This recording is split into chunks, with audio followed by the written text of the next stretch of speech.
Morning students, my name Ranjana Singh, I am your Hindi teacher. बच्चों, हमने इससे पहले वाले वीडियो में आपको लेसन सेकेंड तेनालीराम के लेसन को की रीडिंग कराई थी और इस लेसन को एक्सप्लेन भी किया था। आज हम इस लेसन की जो भी एक्सरसाइज है, चाहे वो लिटरेचर हो और चाहे वो व्याकरण हो, लैंग्वेज हो, उसको हम आपको समझाएंगे। बच्चों देखिए, इसमें वर्ड मीनिंग जो है वो यहाँ पे दी हुई है। ये देखिए, आप लोगों को दिख रहा होगा, ये देख रहे हैं, ये जैसे लिखा हुआ है मनोरंजन, मन को खुश करना। फिर देखिए, ये है आपको, ये देखिए, ये पूरी वर्ड मीनिंग है, ये दिख रहा है आप लोगों को। ये पूरी क्या है, आप लोगों की वर्ड मीनिंग है। चलिए बच्चों, हम आप लोगों को बताते हैं इसकी एक्सरसाइज। आओ करें एक। आओ करें एक बच्चों पेज नंबर 21 पे दिया हुआ है। आओ करें एक जो है वो MCQs है, मतलब एक क्वेश्चन है, उसके 4 आंसर दिए होते हैं, उसमें से कोई एक आंसर सही होता है, उस आंसर पर आपको टिक करना होता है। चलिए अभी हम आपको बताते हैं एक्सरसाइज आओ करें एक। चलिए फर्स्ट एक्सरसाइज, फर्स्ट क्वेश्चन है, तेनालीराम की पत्नी किसके भय से खेतों की सिंचाई नहीं करवा पाई? आंसर होगा चोरों के। आप लोग चोरों पे टिक करेंगे। फिर सेकंड है, तेनालीराम के कामों में उनके किस गुण की झलक मिलती है? आंसर होगा बुद्धिमानी की। थर्ड है, तेनालीराम ने चोरों को धन्यवाद क्यों किया? आंसर होगा इसका खेतों की सिंचाई करने के लिए। चलिए बच्चों, अब हम आपको पढ़ाते हैं एक्सरसाइज नंबर 2। एक्सरसाइज नंबर 2 आपको क्या करना है, देखिए, ये है एक्सरसाइज नंबर 2, पेज नंबर 22 पे। ये देखिए, ये है एक्सरसाइज नंबर 2, पेज नंबर 22 पर। बच्चों, इसमें जो है, जो ये आपको ये लिखे हुए दिख रहे हैं, ये 1 2 3 4, ये ठीक से नहीं लिखे हैं, मतलब एक क्रम में नहीं लिखे हैं, एक तरह से नहीं, मतलब एक क्रम में नहीं लिखे हैं। इसको आप लोगों को एक क्रम में लगाना है। जैसे पहले हम पढ़ देते हैं, इसमें है क्या। तेनालीराम की पत्नी ने उन्हें सूखे खेतों और चोरी के डर के बारे में बताया। सेकंड है, संदूक को निकालने के लिए चोरों ने कुएं से पानी निकालना शुरू किया। थर्ड है, तेनालीराम ने राजा से घर जाने की अनुमति मांगी। इसके बाद फोर्थ है, तेनालीराम ने एक उपाय सोचा। फिर है, तेनालीराम के इस उपाय से खेतों की सिंचाई भी हो गई और चोर भी भाग गए। बच्चों, आप लोगों को ये है ना कि ये जो लिखा हुआ है, ये एक लाइन से नहीं लिखा हुआ, एक सीध में नहीं लिखा हुआ है। इसी को आपको क्या करना है, एक सीध में लिखना है। अब देखिए, आप इसमें केवल नंबर डालेंगे। ये देखिए, ये हमने नंबर डाला है कि कौन सा फर्स्ट होगा, कौन सा सेकंड होगा, कौन सा थर्ड होगा। चलिए देखिए, फर्स्ट होगा आपका थर्ड वाला, जहाँ पे लिखा है तेनालीराम ने राजा से घर जाने की अनुमति ली। बच्चों, ये आपका फर्स्ट होगा। यहाँ पे आप लोग 1 लिखेंगे, मतलब एक लिखेंगे। फिर आपका सेकंड होगा सबसे ऊपर वाला, ये देखिए, ये जो सबसे ऊपर वाला है, यहाँ पे आप सेकंड नंबर डालेंगे, क्योंकि इसके बाद ये यही आएगा। तो सेकंड है, तेनालीराम की पत्नी ने उन्हें सूखे खेतों और चोरों के डर के बारे में बताया। फिर थर्ड होगा आपका फोर्थ, जो फोर्थ है वो आपका थर्ड होगा, वहाँ पे आप लोग 3 लिखेंगे। तेनालीराम ने एक उपाय सोचा। फिर आपका जो सेकंड होगा, मतलब ये जो सेकंड है, ये आपका फोर्थ होगा, यहाँ पे आप लोग 4 लिखेंगे। संदूक को निकालने के लिए चोरों ने कुएं से पानी निकालना शुरू किया। ठीक, फिर लास्ट होगा यानी 5 वाला जो है वो लास्ट ही है। ये देखिए, तेनालीराम के इस उपाय से खेतों की सिंचाई भी हो गई और चोर भी भाग गए। ठीक है बच्चों, ये आपका इसी तरह क्रम में लगेगा।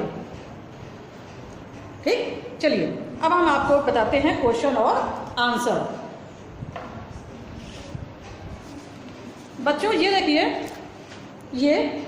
ये जो क्वेश्चन है, ये अभी हम आपको इन क्वेश्चंस के आंसर बता रहे हैं। आप लोगों ने देखा होगा, देखिए, ये बीच में भी आप लोगों को क्वेश्चन दिए हुए हैं। ये देखिए, ये इसके आंसर भी हम आपको बताएंगे। तो पहले हम आप लोगों को ये जो आंसर लिखे हुए हैं, ये जो क्वेश्चन लिखे हुए हैं, इनके आंसर हम आपको बता रहे हैं। चलिए, फर्स्ट है, तेनालीराम की पत्नी ने क्या संदेशा भिजवाया? आंसर होगा, तेनालीराम की पत्नी ने तेनालीराम को तुरंत घर लौटकर आने का संदेशा भिजवाया। फिर सेकेंड क्वेश्चन है, राजा कृष्णदेवराय ने तेनालीराम को कैसे विदा किया? आंसर होगा इसका, राजा कृष्णदेवराय ने उन्हें कुछ धन्य धान्य देकर हर्षपूर्वक विदा किया। फिर है थर्ड क्वेश्चन, चोर क्यों खुश हुए? इसका आंसर होगा, चोरों ने तेनालीराम और उनकी पत्नी के बीच आभूषणों और धन से भरे संदूकों को कुएं में डालने की बात सुन ली थी, इस कारण वे बहुत खुश हुए। बच्चों इसका आंसर थोड़ा लंबा है, इसको सिर्फ फिर से सुन लीजिए। चोरों ने तेनालीराम और उनकी पत्नी के बीच आभूषणों धन से भरे संदूक को कुएं में डालने की बात सुन ली थी, इस कारण वे बहुत खुश हुए। बच्चों लास्ट का जो क्वेश्चन है, क्वेश्चन नंबर 4, पाठ के लिए नया नाम सोचकर लिखें, उसके चयन का कारण भी लिखें। बच्चों इसको आप लोगों को खुद से लिखना होगा। ये आप लोग अपने हिसाब से सोचिए कि इस लेसन का नाम और क्या हो सकता है और क्यों। जैसे मान लीजिए आपने कोई नाम सोचा तो उसको आप बताना भी पड़ेगा कि आपने ये नाम क्यों सोचा। तो ठीक है, ये जो आपका ये है क्वेश्चन नंबर 4, इसका आंसर आपको खुद ही लिखना होगा। चलिए अब हम आपको बताते हैं ये वाले क्वेश्चंस के आंसर। देखिए आपके लेसन्स के बीच में भी दिए हुए हैं, ये देखिए ये दिए हुए हैं, यहाँ पे है, इसके बाद यहाँ पे है, ये दिख रहा है आप लोगों को, ये है। इसके आंसर हम आपको बताते हैं। तो उसका फर्स्ट क्वेश्चन है, तेनालीराम को किस विशेषता के कारण इनाम मिलते थे?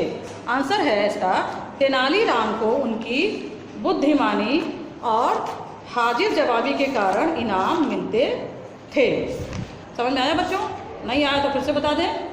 चलिए इसका आंसर हम फिर से आपको बता देते हैं। बुद्धिमानी नहीं, आप लोग जगह चतुराई लिख सकते हैं। चलिए हम आपको बताते हैं, तेनालीराम को किस विशेषता के कारण इनाम मिलते थे? आंसर होगा, तेनालीराम को उनकी चतुराई तथा हाजिर जवाबी के कारण इनाम मिलते थे। सेकंड है, तेनालीराम की पत्नी को किस बात का डर था? आंसर है, तेनालीराम की पत्नी को अपने घर में चोरी होने का डर था। फिर है, चोरों ने चोरी करने का क्या तरीका सोचा? आंसर होगा, चोरों ने तेनालीराम के घर की दीवार में सेंध लगाकर चोरी करने का तरीका सोचा। ठीक है बच्चों? बच्चों अब हम आपको जो क्वेश्चन के आंसर बता रहे हैं वो आपकी टीएचबी में है, मतलब रिवीजन वर्क है। तो आप लोग जब ये आंसर लिखेंगे तो अपनी कॉपी में अभ्यास पत्र डालकर लिखेंगे। ठीक है, अभ्यास पत्र लिखेंगे, हिंदी साहित्य, पहले आप ऊपर अभ्यास पत्र लिखेंगे, फिर हिंदी साहित्य लिखेंगे, फिर अपने लेसन का नाम लिखेंगे, तेनालीराम पार्ट 2। चलिए अब हम आपको रिवीजन जो असाइनमेंट है उसके क्वेश्चन के आंसर बताते हैं। पहला क्वेश्चन है, तेनालीराम क्या काम करते थे? आंसर होगा, तेनालीराम राजा कृष्णदेवराय के खास सलाहकारों में से एक थे। वह सभा में सभी का मनोरंजन करते थे। फिर है सेकंड क्वेश्चन है, तेनालीराम के गांव में किस बात की चर्चा थी? आंसर होगा इसका, तेनालीराम के गांव में उनके धनी होने की चर्चा थी। थर्ड क्वेश्चन है, अपनी पत्नी से बात करते समय तेनालीराम को क्या संदेह हुआ? इसका आंसर होगा बच्चों, अपनी पत्नी से बात करते समय तेनालीराम को संदेह हुआ कि कोई उनकी बात सुन रहा है। ठीक है बच्चों, चलिए हमने आपको इसके क्वेश्चन आंसर बता दिए, रिवीजन असाइनमेंट के भी और आपके ये साइड वाले भी, और जो पेज नंबर आपके 22 पे दिया हुआ है उसके भी। अब हम आपको पढ़ाते हैं इसका लैंग्वेज पार्ट। ठीक है बच्चों, चलिए अब हम आपको पढ़ाते हैं व्याकरण। देखिए सबसे पहले है वचन। हम आपको वचन की डिफिनेशन बता देते हैं। शब्द के जिस रूप से संज्ञा के एक या अनेक होने का पता चलता है उसे वचन कहते हैं। वचन दो प्रकार के होते हैं, एक वचन और बहुवचन। बच्चों इसमें यह है कि जैसे संज्ञा के जिस रूप से हमें किसी चीज़ के एक या एक से अधिक होने का पता चलता है उसे ही हम क्या कहते हैं, वचन कहते हैं। वचन बच्चों दो प्रकार के होते हैं, एक वचन और बहुवचन। देखिए अब इसके एक वचन क्या होते हैं, शब्द के जिस रूप से किसी व्यक्ति या वस्तु के एक होने का बोध होता है उसे हम एक वचन कहते हैं। और बहुवचन क्या होता है, शब्द के जिस रूप से किसी व्यक्ति या वस्तु के एक से अधिक होने का बोध होता है उसे हम बहुवचन कहते हैं। मतलब जैसे हमने आपको बताया कि एक ये अभी एक ये बुक है तो ये क्या है, एक वचन है। इसी तरह हम एक बुक और ले लें तो क्या हो जाएगी, एक से ज़्यादा हो जाएगी तो वो आपका क्या हो जाएगा, बहुवचन हो जाएगा। मतलब जब चीज़ एक होती है तो वो एक वचन होती है, जब चीज़ें एक से ज़्यादा हो जाती हैं तो वो बहुवचन कहलाती हैं। ठीक है, देखिए आपका ये दिया हुआ है पेज नंबर 23 पे, ये देखिए ये बहुवचन की परिभाषा दी हुई है और ये एक वचन और बहुवचन की परिभाषा दी हुई है। अब ये एक वचन और बहुवचन दिए हुए हैं, जैसे मेला, मेले, खिलौना, खिलौने, तिनका, तिनके, ये आप लोगों को क्या करना है, लर्न करना है। ओके बच्चों, चलिए अब हम आते हैं आओ करें चार। आओ करें चार बच्चों आपका पेज नंबर 24 पे दिया हुआ है। इसमें क्या करना है, आपको वचन को बदलना है। जैसे चिड़िया है तो क्या हो जाएगा, ये आपको क्या, ये आपका ये जो ब्लैक से लिखा हुआ है बच्चों, ये आपका क्या है, एक वचन है, इसी को आपको बहुवचन में कन्वर्ट करना है। ठीक है, चलिए चिड़िया है तो क्या हो जाएगा, चिड़िया हो जाएगा। खिलौने हैं तो खिलौना है तो खिलौने हो जाएगा। बगीचा है तो बगीचे हो जाएगा। बिल्ली है, बिल्लियाँ, गाय, गाय। ठीक है, ये देखिए ये आपका ये एक वचन है तो हमने इसको किस में कन्वर्ट कर दिया, बहुवचन। चलिए अब आइए आओ करें 5। आओ करें 5। ठीक, आओ करें 5 में क्या करना है, आपको दिए गए शब्दों के वचन पढ़कर उसके आगे सही का अथवा गलत का चिन्ह लगाएं। देखिए भीड़ बच्चों एक वचन में आता है तो आप एक वचन में टिक कर देंगे, ये सही है। फिर सेकंड है होठ। बच्चों होठ क्या है, वो बहुवचन वर्ड है, इसलिए यहाँ पे क्या होगा, टिक होगा, मतलब राइट होगा। थर्ड है यानी ग है प्राण। बच्चों प्राण एक वचन नहीं है तो यहाँ पे आपको क्या होगा, रॉन्ग हो जाएगा, मतलब आप यहाँ पे रॉन्ग लगाएंगे, रॉन्ग का मतलब क्रॉस का चिन्ह लगाएंगे। इसके बाद है आंसू। आंसू आपका बहुवचन वर्ड है, इसलिए आप यहाँ पे क्या करेंगे, टिक करेंगे। मतलब इसमें केवल जो थर्ड है वो रॉन्ग है, बाकी जो फर्स्ट, सेकेंड और फोर्थ है वो क्या है, आपका राइट है। ठीक है बच्चों, चलिए अब है आपका सर्वनाम। देखिए सर्वनाम किसे कहते हैं, जिन शब्दों का प्रयोग संज्ञा के स्थान पर होता है उन्हें सर्वनाम कहते हैं। जैसे मैं, मेरा, तुम, मुझे, तुम्हारा, तुम्हें, वह आदि। जैसे बच्चों हमने आपको इससे पहले भी बताया है कि सर्वनाम का प्रयोग कैसे होता है। जैसे मान लीजिए राम अच्छा लड़का है, राम रोज स्कूल जाता है, राम की टीचर राम को बहुत पसंद करती है, तो देखिए हमने राम को कई बार यूज़ किया है। तो राम की जगह हम, क्योंकि एक बार हमने राम को यूज़ कर दिया है और राम क्या है, नाउन वर्ड है, तो जब हम दोबारा वही उससे रिलेटेड सेंटेंस लिखेंगे तो वहाँ पे राम ना लिख के वह लिखेंगे। जैसे लिखेंगे हम राम स्कूल जाता है, वह अच्छा लड़का है। ठीक है, तो जो वह है वही आपका क्या होगा, सर्वनाम होगा, क्योंकि वो राम की जगह पर आ रहा है। ठीक है, तो ऐसे ही जो है संज्ञा की जगह सर्वनाम जो है वो आते हैं। ये देखिए सर्वनाम की डेफिनेशन आपकी पेज नंबर 25 पे दी हुई है। ये देखिए, ये दिख रहा है आप लोगों को, ये ब्लू कलर का बॉक्स दिख रहा है, इस बना हुआ है, इस पर ब्लैक कलर से लिखा हुआ है, यही आपका सर्वनाम है। और ये देखिए कैसे सर्वनाम का प्रयोग होता है, ये यहाँ पे दिया हुआ है। तो बच्चों आप लोग उसको पढ़िए अच्छे से और समझिए कि कैसे सर्वनाम का प्रयोग किया जाता है। फिर आइए बच्चों आओ करें 6। आओ करें 6 बच्चों आपका पेज नंबर 26 पे दिया हुआ है। ये देखिए 26 पेज, आओ करें 6, 7, 8, ये तीनों एक्सरसाइज आपकी पेज नंबर 26 पे ही दी हुई है। देखिए इसमें करना क्या है, तो पहली आओ करें 6 है बच्चों, ये इसमें आपको क्या करना है कि दिए गए वाक्यों के आगे सही अथवा गलत का चिन्ह आपको लगाना है। जैसे फर्स्ट है, जिन शब्दों का प्रयोग संज्ञा के स्थान पर होता है उन्हें सर्वनाम कहते हैं। ये राइट होगा कि रॉन्ग होगा, कौन बताएगा मुझे? यस, ये राइट होगा। सेकंड है, वह शब्द का प्रयोग बोलने वाला सुनने वाले के लिए करता है। बच्चों ये रॉन्ग होगा, आप इसमें रॉन्ग का टिक करेंगे। फिर थर्ड है, हम शब्द का प्रयोग बोलने वाला अपने लिए करता है। बच्चों ये राइट होगा, ठीक है। तो मतलब फर्स्ट आपका रॉन्ग होगा, सॉरी फर्स्ट आपका राइट होगा, सेकंड आपका रॉन्ग होगा और थर्ड आपका राइट होगा। फिर है आओ करें साथ। देखिए आओ करें साथ ये अनुच्छेद है, मतलब एक पैराग्राफ है। इस पैराग्राफ में आपको क्या करना है, सर्वनाम शब्दों पर सर्किल लगाना है, ठीक है। देखिए हमने लगाया है जैसे उसने, अपनी, अपने, उसके, उसके, उसने, उसे, इसे आपको सर्किल करना है। जैसे आज रेनू का जन्मदिन है, उसने अपनी सर्वनाम वर्ड है तो आप इस पर सर्किल बनाएंगे। अपनी सहेलियों को अपने क्या है आपका सर्वनाम वर्ड है तो आप ये भी वहाँ सर्किल बनाएंगे। घर बुलाया है सभी लोग उसके भी आपका क्या है सर्वनाम वर्ड है तो यहाँ पे भी आप सर्किल बनाएंगे। घर समय पर पहुँच गए, माँ ने उसके भी क्या है आपका सर्वनाम वर्ड है तो आप यहाँ पे क्या लगाएंगे सर्किल बनाएंगे। अपने भी सर्वनाम है तो उसमें भी आप क्या करेंगे सर्किल लगाएंगे।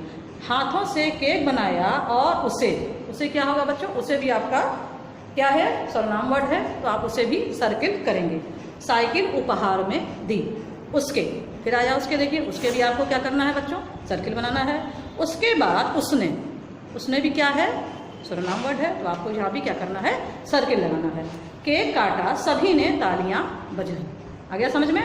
तो इस तरीके से आपको ये जो पैराग्राफ है इसमें आपको क्या करना है, जो भी वर्ड सर्वनाम है उस पर क्या करना है सर्किल बनाना है। अब आइए एक्सरसाइज नंबर 8 पर, यानी आओ करें 8। आओ करें 8 में क्या करना है आपको, दिए गए वाक्यों को पढ़कर बताइए कि रंगीन शब्द किसके लिए प्रयोग किया गया है। रंगीन शब्द मतलब बच्चों को देख रहे हैं ये देख रहे हैं ये क्या है पिंक कलर से है, इसी को आपको बताना है कि ये किसके लिए यूज किया गया है, मतलब किसके लिए प्रयोग किया गया है। चलिए फर्स्ट है क, यानी विजय ने रोहन से पूछा तुम कहाँ जा रहे हो।